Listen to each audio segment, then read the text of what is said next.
My name is Lisa Machado. I live in Toronto, Canada. I'm a mom. I have a little boy who, well, not so little, he's 11 years old, and I have a girl who is 14, Grace and Anthony.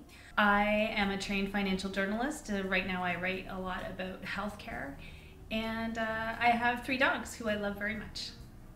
When I found out I had leukemia, it was the worst moment of my life. All I could think about was dying, of course. And I remember looking at the sky, and it was the darkest sky that I had ever seen. And I went home, and both my kids, they were babies, and they were sleeping, and just walked in between their rooms, and I laid with each one of them. With my daughter, I smelled her hair, and with my son, who was only a year old, I had my hand on his chest and just laid there all night with them, thinking, what was I gonna do? What were they gonna do if I died? And I could leave them without a mother, and I was truly devastated. I think one of the toughest things for me was the whole uncertainty of living with leukemia and living with cancer. You know, cancer had been something that in my mind I equated with death, and lots of people equate with death. So once I found out a little bit more about CML and I learned that most people are treated well with medication, I did feel a little bit more hopeful, but still so afraid.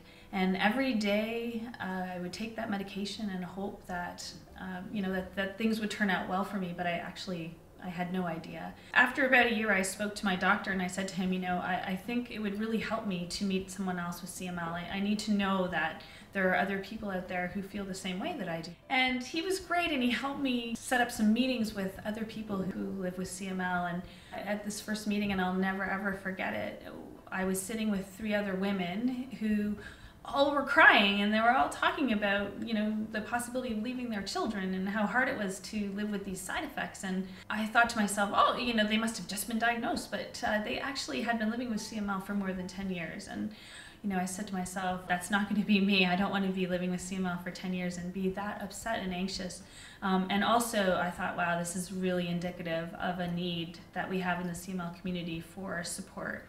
And that was really the turning point, to see these women who were functioning and doing the things that they wanted to do in their lives, and they were also moms, but also to have the opportunity to talk about how we felt. It really, it made me feel better, and it made me much more strong and more capable of looking forward to the future. And so now this is what I do. I do that with other people, and we meet and we talk about our challenges and what it means to live with CML, and we work with doctors and try to teach them about how difficult it is to live with CML and what they need to do to help us live better.